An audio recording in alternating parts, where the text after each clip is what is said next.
بسم اللہ الرحمن الرحیم نحمدہ ونصلی علی رسولہ الکریم۔ گزشتہ دنوں ایک حدیث پڑھی تھی، اس کی تلاوت کی تھی۔ آج ایک دفعہ اور ہم اس کو سن لیتے ہیں، اس کے بعد اس کی تفصیل سنیں گے انشاءاللہ۔ کعب بن عجرہ رضی اللہ تعالیٰ عنہ کہتے ہیں کہ ایک مرتبہ نبی کریم صلی اللہ علیہ وسلم نے ارشاد فرمایا کہ ممبر کے قریب ہو جاؤ۔ ہم لوگ حاضر ہو گئے۔ جب حضور صلی اللہ علیہ وسلم نے ممبر کے پہلے درجے پر قدم مبارک رکھا تو فرمایا آمین۔ جب دوسرے پر قدم رکھا تو پھر فرمایا آمین، اور جب تیسرے پر قدم رکھا تو پھر فرمایا آمین۔ جب آپ خطبے سے فارغ ہو کر نیچے اترے تو ہم نے عرض کیا کہ ہم نے آج آپ سے ممبر پر چڑھتے ہوئے ایسی بات سنی جو پہلے کبھی نہیں سنی تھی۔ آپ صلی اللہ علیہ وسلم نے ارشاد فرمایا کہ اس وقت جبرائیل علیہ السلام میرے سامنے آئے تھے۔ جب پہلے درجے پر میں نے قدم رکھا تو انہوں نے کہا کہ ہلاک ہو جائے وہ شخص جس نے رمضان کا مبارک مہینہ پایا پھر بھی اس کی مغفرت نہ ہوئی۔ میں نے کہا آمین۔ پھر جب میں دوسرے درجے پر چڑھا تو انہوں نے کہا ہلاک ہو جائے وہ شخص جس کے سامنے آپ کا ذکر مبارک ہو اور وہ درود نہ بھیجے۔ میں نے کہا آمین۔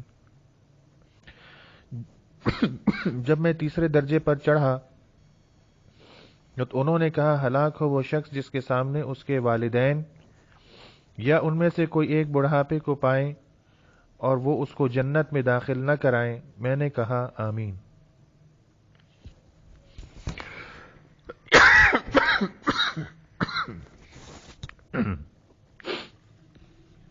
فائدہ: اس حدیث میں حضرت جبرائیل علیہ السلام نے 3 بد دعائیں دی ہیں اور حضور اقدس صلی اللہ علیہ وسلم نے ان تینوں پر آمین فرمائی۔ اول تو حضرت جبرائیل علیہ السلام جیسے مقرب فرشتے کی بد دعا ہی کیا کم تھی، اور پھر حضور اقدس صلی اللہ علیہ وسلم کی آمین نے تو جتنی سخت بد دعا بنا دی وہ ظاہر ہے۔ اللہ ہی اپنے فضل سے ہم لوگوں کو ان تینوں چیزوں سے بچنے کی توفیق عطا فرمائے اور ان برائیوں سے محفوظ رکھیں، ورنہ ہلاکت میں کیا تردد ہے۔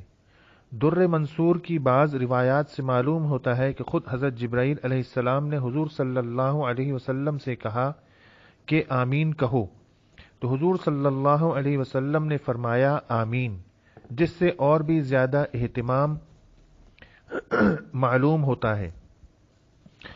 اول وہ شخص کہ جس پر رمضان المبارک گزر جائے اور اس کی بخشش نہ ہو، یعنی رمضان المبارک جیسا خیر اور برکت کا زمانہ بھی غفلت اور معاصی یعنی گناہوں میں گزر جائے، کہ رمضان المبارک میں مغفرت اور اللہ جل شانہ کی رحمت بارش کی طرح برستی ہے، پس جس شخص پر رمضان المبارک کا مہینہ بھی اسی طرح گزر جائے کہ اس کی بدعمالیوں اور کوتاہیوں کی وجہ سے وہ مغفرت سے محروم رہے، تو اس کی مغفرت کے لیے اور کون سا وقت ہوگا اور اس کی ہلاکت میں کیا تأمل ہے۔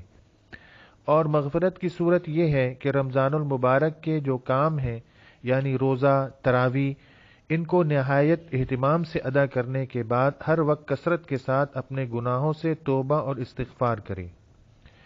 دوسرا شخص جس کے لیے بد دعا کی گئی وہ ہے جس کے سامنے نبی کریم صلی اللہ علیہ وسلم کا ذکر مبارک ہو اور وہ درود نہ پڑھے۔ اور بھی بہت سی روایات میں یہ مضمون وارد ہوا ہے۔ اسی وجہ سے بعض علماء کے نزدیک جب بھی نبی کریم صلی اللہ علیہ وسلم کا ذکر مبارک ہو تو سننے والوں پر درود شریف کا پڑھنا واجب ہے۔ حدیث بالا کے علاوہ اور بھی بہت سی وعیدیں اس شخص کے بارے میں وارد ہوئی ہیں جس کے سامنے حضور صلی اللہ علیہ وسلم کا تذکرہ ہو اور وہ درود نہ بھیجے۔ بعض احادیث میں اس کو شقی اور بخیل تر لوگوں میں شمار کیا گیا ہے، نیز جفاکار اور جنت کا راستہ بھولنے والا، حتیٰ کہ جہنم میں داخل ہونے والا اور بددین تک فرمایا ہے۔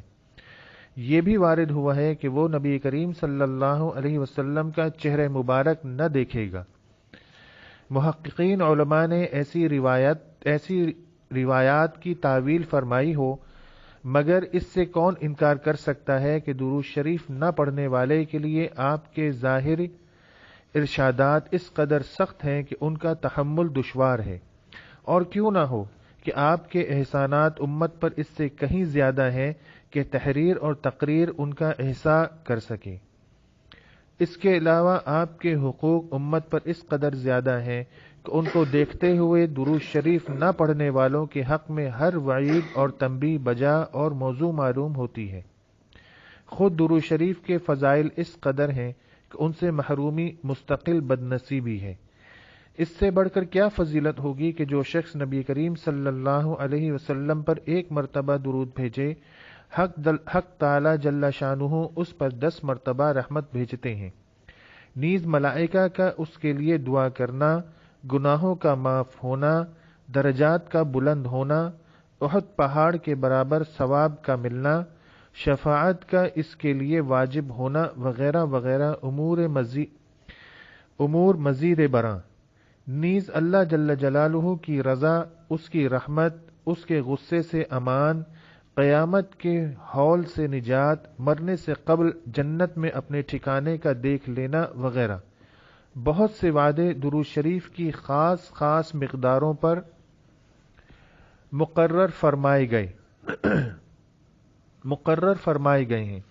ان سب کے علاوہ درود شریف سے تنگی معیشت اور فقر دور ہوتا ہے، اللہ اور اس کے رسول کے دربار میں تقرب نصیب ہوتا ہے، دشمن پر مدد نصیب ہوتی ہے، اور قلب کی نفاق اور زنگ سے صفائی ہوتی ہے، لوگوں کو اس سے محبت ہوتی ہے، اور بہت سی بشارتیں ہیں جو درود شریف کی کثرت پر احادیث میں وارد ہوئی ہیں۔ فقہا نے اس کی تصریح کی ہے کہ ایک مرتبہ عمر بھر میں درود شریف کا پڑھنا عملاً فرض ہے، اور اس پر علماء مذہب کا اتفاق ہے۔ البتہ اس میں اختلاف ہے کہ جب نبی کریم صلی اللہ علیہ وسلم کا ذکر مبارک ہو، ہر مرتبہ درود شریف کا پڑھنا واجب ہے یا نہیں۔ بعض علماء کے نزدیک ہر مرتبہ درود شریف کا پڑھنا واجب ہے، اور دوسرے بعض کے نزدیک مستحب۔ تیسرے وہ شخص جس کے بوڑھے والدین میں سے دونوں یا ایک موجود ہوں اور وہ ان کی اس قدر خدمت نہ کرے کہ جس کی وجہ سے جنت کا مستحق ہو جائے۔ والدین کے حقوق کی بھی بہت سی احادیث میں تاکید آئی ہے۔ علماء نے ان کے حقوق میں لکھا ہے کہ مباح امور میں ان کی اطاعت ضروری ہے، نیز یہ بھی لکھا ہے کہ ان کی بے ادبی نہ کرے، تکبر سے پیش نہ آئے اگرچہ وہ مشرک ہوں، اپنی آواز کو ان کی آواز سے اونچی نہ کرے، ان کا نام لے کر نہ پکارے، کسی کام میں ان سے پیش قدمی نہ کرے، امر بالمعروف اور نہی عن المنکر میں نرمی کرے، اگر قبول نہ کریں تو سلوک کرتا رہے اور ہدایت کی دعا کرتا رہے، غرض ہر بات میں ان کا بہت احترام ملحوظ رکھے۔ ایک روایت میں آتا ہے کہ جنت کے دروازوں میں سے بہترین دروازہ باپ ہے، تیرا جی چاہے اس کی حفاظت کر یا اس کو ضائع کر دے۔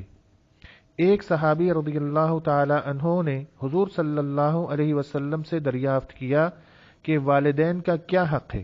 آپ صلی اللہ علیہ وسلم نے فرمایا کہ وہ تیری جنت ہیں یا جہنم، یعنی ان کی رضا جنت ہے اور ناراضگی جہنم ہے۔ ایک حدیث میں آیا ہے کہ مطیع بیٹے یعنی فرمانبردار بیٹے کی محبت اور شفقت سے ایک نگاہ والد کی طرف ایک مقبول حج کا ثواب رکھتی ہے۔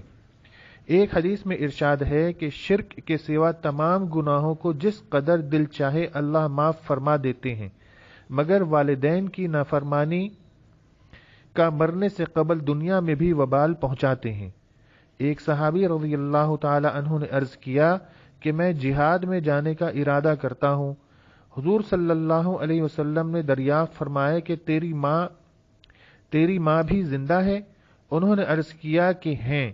حضور صلی اللہ علیہ وسلم نے فرمایا کہ ان کی خدمت کر کہ ان کے قدموں کے نیچے تیرے لیے جنت ہے۔ ایک حدیث میں آیا کہ اللہ کی رضا باپ کی رضا میں ہے اور اللہ کی ناراضگی باپ کی ناراضگی میں ہے۔ اور بھی بہت سی روایات میں اس کا اہتمام اور فضل وارد ہوا ہے۔ جو لوگ کسی غفلت سے اس میں کوتاہی کر چکے ہیں اور اب ان کے والدین موجود نہیں، شریعت مطہرہ میں اس کی تلافی بھی موجود ہے۔ ایک حدیث میں ارشاد ہے کہ جس کے والدین اس حالت میں مر گئے ہوں کہ وہ ان کی نافرمانی کرتا ہو تو ان کے لیے کثرت سے دعا اور استغفار کرنے سے مطیع یعنی فرمانبردار شمار ہو جاتا ہے۔ ایک دوسری حدیث میں وارد ہے کہ بہترین بھلائی باپ کے بعد اس کے ملنے والوں سے حسن سلوک ہے۔ اللہ تعالی ہمیں بھی ان تمام باتوں پر عمل کرنے کی توفیق نصیب فرمائے۔